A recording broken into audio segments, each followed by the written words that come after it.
ಆದರೆ ನಮ್ಗೆ ಸಿಕ್ಕಂತ ವಂಚನೆ ನಿಮ್ಗೆ ಯಾರಿಗೂ ಸಿಕ್ಬಾರ್ದು, ನಮ್ಮ ಮಕ್ಳಿಗೆ ಯಾರಿಗೂ ಸಿಕ್ಬಾರ್ದು ಅಂತ ಇವತ್ತು ನಾವೆಲ್ಲ ಬೆಂಗಳೂರು ಜಿಲ್ಲೆಯವರು. ಬೆಂಗಳೂರು ಜಿಲ್ಲೆ ನಮ್ದೇ ಆದಂತ ಒಂದು ಇತಿಹಾಸ ಇದೆ. ನೀವು ತಮಿಳುನಾಡು ಬಾರ್ಡರ್ ಇರ್ಬೋದು, ಗುಡ್ಡಗಾಡ ಪ್ರದೇಶದಲ್ಲಿ ಇರ್ಬೋದು. ಆದ್ರೆ ನಾವೆಲ್ಲ ಸರ್ವೆ ಮಾಡಿಸಿದಾಗ ಸುಮಾರು ಒಂದು 60,000 ಕುಟುಂಬ ಜನ ನಮ್ಮ ತಾಲೂಕಿನಲ್ಲಿ ಬೆಂಗಳೂರಿಗೆ ಶಿಫ್ಟ್ ಆಗಿದ್ದಾರೆ. ಮನೆಗಳು ಖಾಲಿ ಇದೆ. ವಿದ್ಯಾಭ್ಯಾಸಕ್ಕೆ ಎಲ್ಲ ಮಕ್ಕಳುಗಳನ್ನ ಕನಕಪುರ ಟೌನ್ಗೆ, ಕೋಡಹಳ್ಳಿಗೆ, ಬೆಂಗಳೂರಿಗೆ ಇಲ್ಲ ಉದ್ಯೋಗಕ್ಕೆ ಇಷ್ಟಕ್ಕೂ ಶಿಫ್ಟ್ ಆಗ್ಬಿಟ್ಟಿದ್ದಾರೆ. ಅಲ್ಲಿ ಹೋಗಿ ಕಷ್ಟಪಟ್ಟು ಯಾವುದೋ ಬಾಡಿಗೆ ಮನೆ, ಇದನ್ನ ಪಾನಿಪುರಿ, ತಳ್ಳು ಅಂಗಡಿ, ತರಕಾರಿ, ಗಾರ್ಡು, ಇನ್ ಕೆಲವು ಸ್ವಲ್ಪ ವಿದ್ಯಾವಂತರು ಇನ್ ಸ್ವಲ್ಪ ಸಣ್ಣ ಸಣ್ಣ ಕೆಲಸಗಳಿಗೆ ಸೇರ್ಕೊಂಡಿದ್ದಾರೆ. ಇದನ್ನ ಏನಾದ್ರು ಮಾಡಿ ತಡಿಬೇಕು. ಅಟ್ಲೀಸ್ಟ್ ಒಂದು 1ನೇ ಕ್ಲಾಸಿಂದ 12ನೇ ಕ್ಲಾಸ್ವರೆಗೂ ಕೂಡ ಇಲ್ಲೇ ವಿದ್ಯಾಭ್ಯಾಸವನ್ನ ಮಾಡಬೇಕು. ನನ್ಗೇನು ವಿದ್ಯಾಭ್ಯಾಸ ಬೆಂಗಳೂರಿನಲ್ಲಿ ಸಿಕ್ತು ಅದೇ ತರ ಬೆಂಗಳೂರಿನಲ್ಲಿ ಸಿಕ್ತಂತ ವಿದ್ಯಾಭ್ಯಾಸನ ಇಲ್ಲಿ ಕೊಡಿಸ್ಬೇಕು ನಮ್ಮ ಮಕ್ಕಳಿಗೆ ಅನ್ನೋ ದೃಷ್ಟಿಯಿಂದ ಇವತ್ತು ನಾವು ಟ್ರಯಲ್ ಎಲ್ಲ ನಾವು ಮಾಡಿದ್ದೇವೆ. ಈಗ ಕೋಡಹಳ್ಳಿಯಲ್ಲಿ ಡಿಕೆಎಸ್ ಇಪ್ಪೋ ಕ್ಯಾಂಪಸ್ ಅಂತ ಅಲ್ಲಿ ಪ್ರಾರಂಭ ಮಾಡಿದ್ದೇವೆ. ಸುಮಾರು ಒಂದು 10 ಎಕರೆ ಜಮೀನ ನಮ್ಮ ಆಸ್ತಿನೇ ಬರ್ಕೊಟ್ಬಿಟ್ಟಿದ್ದೀವಿ. ನೋಡಿದಿರಲ್ಲ, ನೋಡಿದ್ದೀರಿ. ಕೋಡಹಳ್ಳಿಲೂ ಬರ್ಕೊಟ್ಟಿದ್ದೀವಿ, ದೊಡ್ಡಹಳ್ಳಿಲೂ ಬರ್ಕೊಟ್ಟಿದ್ದೀವಿ. ಅಲ್ಲೂ ದೊಡ್ಡ ಹಾಸ್ಟೆಲ್ ಎಲ್ಲ ಕೂಡ ಎಲ್ಲ ಆಗಿದೆ.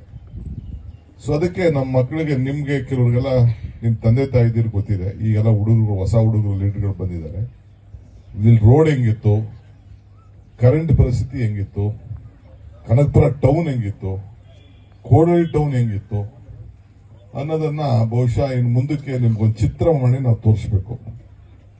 ಬರೀ ಯಾವ ರೀತಿ ಅಭಿವೃದ್ಧಿ ಮಾಡ್ಲಿಕ್ಕೆ ಸಾಧ್ಯ, ಇಡೀ ದೇಶದಲ್ಲೇ ಒಬ್ಬ ಲೋಕಸಭಾ ಕ್ಷೇತ್ರದಲ್ಲಿ ಅತಿ ಒಳ್ಳೆ ನೀರನ್ನ ಕೊಡಬೇಕು, ಶುದ್ಧ ಘಟಕ ನೀರು ಕೊಡಬೇಕು ಅಂತ ಸುಮಾರು 200-300 ಮಾಡಿದ್ದು ಬರೀ ನಮ್ಮ ಲೋಕಸಭಾ ಕ್ಷೇತ್ರದಲ್ಲೇ, ನಮ್ಮ ಕನಕಪುರದಲ್ಲೇ ನಾವು ಫಸ್ಟ್ ಇದನ್ನ ಬೇರೆಯವ್ರಿಗಿಂತ ಪ್ರಾರಂಭ ಮಾಡಿದಂತ ಇತಿಹಾಸ ಇದೆ.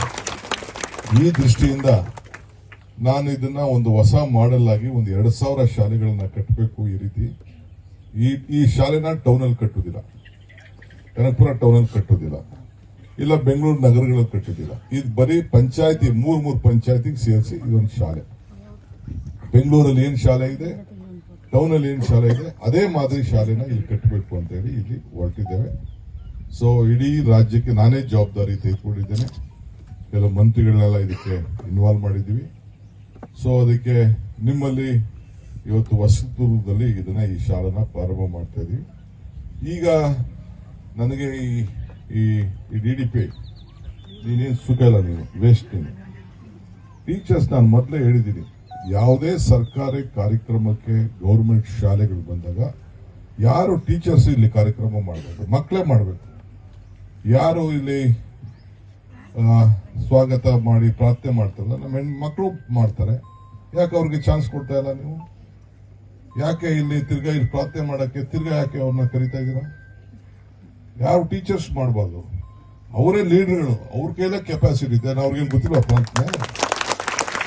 ನೀನು ಎಲ್ಲ ಕಡೆ ಸರ್ಕ್ಯುಲರ್ ಮಾಡಿಸ್ಬೇಕು. ನಾನು ಮೊದಲೇ ಹೇಳಿದ್ದೀನಿ, ನಾನು ಬೆಂಗಳೂರಲ್ಲೂ ಅಷ್ಟೇ ಕಾರ್ಪೊರೇಷನ್ ಲಿಮಿಟ್ ಅಲ್ಲಿ ಎಲ್ಲರಿಗೂ ಯಾರಲ್ಲೂ ಕೂಡ ಸ್ಟೇಜ್ ಮೇಲೆ ನಮ್ಮಂತವ್ರು ಇದ್ದಾಗ ಮಕ್ಳು ಯಾರ ಕೈ ಲೀಡರ್ಶಿಪ್ ಇಲ್ಲ. ಈಗ ಎಲ್ಲ ಟಿವಿ ನೋಡ್ತಾರೆ, ಎಲ್ಲ ಮಾಡ್ತಾರೆ, ಎಲ್ಲ ವಾಚ್ ಆಗ್ತದೆ. ಎಲ್ಲರಿಗೂ ಕೂಡ ಅವ್ರಿಗೆಲ್ಲ ಗೊತ್ತಿದೆ ಪ್ರಾರ್ಥನೆ ಮಾಡುತ್ತಿದ್ರು. ಮಕ್ಳ ಕೈಲೇ ಪ್ರಾರ್ಥನೆ ಮಾಡಬೇಕು, ಮಕ್ಳ ಕೈಲೇ ಸ್ವಾಗತ ಮಾಡಿಸ್ಬೇಕು, ಮಕ್ಳ ಕೈಲೇ ನಿರೂಪಣೆ ಮಾಡಿಸ್ಬೇಕು. ಆಗ ನಮ್ಮಲ್ಲಿ ನಿಮ್ಗೆ ಸಮಾಧಾನ ಆಗೋದು. ಟೀಚರ್ಗಳು ಬೇರೆ ವಿಚಾರ, ಅವ್ರ ಲೀಡರ್ಶಿಪ್ ಗೊತ್ತಾಗಬೇಕು ಅವ್ರಿಗೆ. ಈಗ 5ನೇ ಕ್ಲಾಸ್, 6ನೇ ಕ್ಲಾಸ್, 7ನೇ ಕ್ಲಾಸ್ ಎಲ್ಲ ಇದಾವೆಲ್ಲ ಮಾಡ್ಕೊಂಡು ಹೋಗ್ಬೇಕು. ಅವರೆಲ್ಲ ಬೆಳಿಬೇಕು. ಅವರೆಲ್ಲ ಅವ್ರು ಯಾವಾಗ ಬೆಳೆಯೋದು, ಕಾಂಪಿಟೇಷನ್ ಯಾವಾಗೋದು ಗೊತ್ತಾಯ್ತೇನಮ್ಮ ನಿಮ್ಗೆಲ್ಲ ಟೀಚರ್ಸ್ಗೆ? A leader is one who create leaders, not followers. ನೀವಲ್ಲ, ನೀವು ಅವ್ರನ್ನೇ ತಯಾರು ಮಾಡಬೇಕು. ಆ ಮಕ್ಕಳೇ ಬಂದು ಇಲ್ಲಿ ನಮ್ಗೆ ಸ್ವಾಗತ ಮಾಡಬೇಕು. ಆಗ ನಿಮ್ಗೂ ಕೂಡ ನನ್ನ ಮಗು, ನಾನು ಓದಿಸಿದ ಮಗು ನನಗೆ ಶಕ್ತಿ ತುಂಬಿದೆ ಅನ್ನೋದು ಗೊತ್ತಾಗ್ತದೆ. This should be the last. Circular ನಡೆಸಬೇಕು, ನೋ ಪ್ರೋಗ್ರಾಮ್. ಇವ್ರು ಯಾರು ಬಂದು ಇವ್ರದ್ದೇನಿಲ್ಲ, ಅವ್ರ ಕೆಪಾಸಿಟಿ ಇದೆ. ಇಲ್ವೇನ್ರಮ್ಮ ನಿಮ್ಗೆ ಕೆಪಾಸಿಟಿ? ಮೈಕಲ್ ಬಂದು ಮಾತಾಡಕ್ ನಿಮ್ಗೆ ಗೊತ್ತಿಲ್ವಾ? ಹಾ, ಮುಂದಕ್ಕೂ ಕೂಡ ಬೇಕಾದಷ್ಟು ನಿಮ್ಗೆಲ್ಲ ಆಶುಭಾಷಣ ಸ್ಪರ್ಧೆ, ಚರ್ಚಾ ಸ್ಪರ್ಧೆ, ಆ ಸ್ಪರ್ಧೆ, ಈ ಸ್ಪರ್ಧೆ ಎಲ್ಲ ಇಡ್ತೀವಿ. ಈಗ ನಾವೆಲ್ಲ ಚಿಕ್ಕ ಚಿಕ್ಕ ಹುಡುಗರಲ್ಲೇ ನಾವೆಲ್ಲ ಭಾಷಣ ಮಾಡಿ ಚರ್ಚಾ ಸ್ಪರ್ಧೆಲೆಲ್ಲ ಮಾಡಿ ಇಲ್ಲಿಗೆ ಬಂದು ನಿಂತಿರೋದು ನಾವೀಗ. ಅವರು ಬಂದಾಗ್ಲಿ, ಅವರು ಡಿ ಕೆ ಶಿವಕುಮಾರ್ ಆಗ್ಲಿ, ಯಾರು ಬೇಡ ಅಂತ ಹೇಳ್ತಾರೆ. ಸೊ ಅದಕ್ಕೆ ನೀವೆಲ್ಲ ಕೂಡ ರೆಡಿ ಆಗ್ಬೇಕು. ನಂಬರ್ 1. ನೀವು ಏನ್ ಈ ಶಾಲೆ ಇದೆ, ಮುಂದಕ್ಕೆ ಈ ಶಾಲೆಗೆ ಕಟ್ಟಡ ಪ್ರಾರಂಭ ನಡೀತಾ ಇದ್ದಂಗೆ ಬೇರೆ ಸಂಸ್ಥೆಯವರು ಇದನ್ನ ಅಡಾಪ್ಟ್ ಮಾಡ್ಕೊಂಡು ಮಾಡ್ತೀವಿ. ಯಾರು ನಮ್ಮಲ್ಲೇ ನಾವು ಇದನ್ನ ಅಡಾಪ್ಟ್ ಮಾಡ್ತೀವಿ. ಮಾಡ್ಬಿಟ್ಟು ನಾವೇ ನಮ್ಮ ಸ್ಕೂಲ್ ಸ್ಟ್ಯಾಂಡರ್ಡ್ಗೆ ಇಲ್ಲಿ ನಿಮ್ ಟೀಚರ್ ಕ್ವಾಲಿಟಿಗೆ ನಾವು ಒಪ್ಪುದಿಲ್ಲ. ಇಲ್ಲಿ ನಮ್ಮ ಟೀಚರ್ ಒಪ್ಪುವುದಿಲ್ಲ. ನಮ್ಮ ಸ್ಕೂಲ್ಗಳೇ ಬಂದು ಇದನ್ನ ಅಡಾಪ್ಟ್ ಮಾಡ್ಕೊಂಡು ಅಲ್ಲಿ ಟೀಚರ್ನು ನಾವಿಲ್ಲಿ ಕೊಟ್ಟು ಇಲ್ಲಿ ಆ ಲೆವೆಲ್ ಇಲ್ಲಿಂದ ಟೀಚರ್ನು ಬಳಸ್ಕೊಂಡು ಇವ್ರಿಗೂ ಟ್ರೈನಿಂಗ್ ಕೊಟ್ಟು ಇವ್ರಿಗೂ ಮಾಡಿ ನಾಳೆ ಬೆಳಗ್ಗೆ ಇವ್ರ ಕಾಂಪಿಟೇಷನ್ ಈಗೇನಿದ್ರು ಈಗೆಲ್ಲ ಬಂದ್ಬಿಟ್ಟಿದೆ. ಇವರೆಲ್ಲ ಈಗೇನು ಕನಕಪುರದಲ್ಲಿ ಕಾಂಪೀಟ್ ಮಾಡಂಗಿಲ್ಲ, ಇವರು ಬೆಂಗಳೂರಲ್ಲಿ ನಮ್ಮ ಮಕ್ಕಳು ಕಾಂಪೀಟ್ ಮಾಡಂಗಿಲ್ಲ, ಗ್ಲೋಬಲ್ ಅಲ್ಲಿ ಕಾಂಪೀಟ್ ಮಾಡಬೇಕು. ಈ ವರ್ಷ SSLCಗೆ ಫಸ್ಟ್ ರ್ಯಾಂಕ್ ಯಾರು ಬಂದ್ರು? ಯಾರು ಹೇಳ್ತೀರಾ?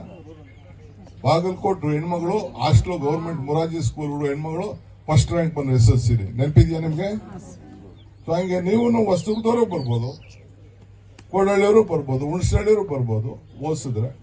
ಸೊ ಅದಕ್ಕೆ ಎಲ್ಲರೂ ಕೂಡ ಕೆಪಾಸಿಟಿ ಇದೆ. ಯಾರಿಗೂ ಕೆಪಾಸಿಟಿ ಇಲ್ಲ ಅಂತ ನೀವು ಅನ್ಕೊಳಕ್ ಹೋಗಬೇಡಿ. ನಾನು ಫಸ್ಟ್ ರ್ಯಾಂಕ್ ಬರ್ಬೋದು, ನಾನು ಶಿವಕುಮಾರ್ ಆಗ್ಬೋದು, ನಾನು ಸುರೇಶ್ ಆಗ್ಬೋದು, ನಾನು DC ಆಗ್ಬೋದು, ನಾನು AC ಆಗ್ಬೋದು ಅಂತೇಳಿ ನಿಮ್ಮಲ್ಲಿ ಛಲ ಬರಬೇಕು. ಸೊ ನೀನೇನ್ ನಮ್ಮ ಅಪ್ಪ ಮಾಡೋಣ ಇಷ್ಟೇ ನಾನು ಹೊಲ ಉತ್ಕೊಂಡಿರ್ಬೇಕು. ಹೊಲ ಉತ್ರೂ ಈಗ ಬೇಕಾದಷ್ಟು ಈಗ ರೇಷ್ಮೆ, ಹೂವು ಬೆಳೆಯುವಂಥದ್ದು, ತರಕಾರಿ ಬೆಳೆಯುವಂಥದ್ದು, ಕೆಲಸಕ್ಕಿಂತ ಜಾಸ್ತಿ ಸಂಪಾದನೆ ಮಾಡೋಷ್ಟು ಶಕ್ತಿ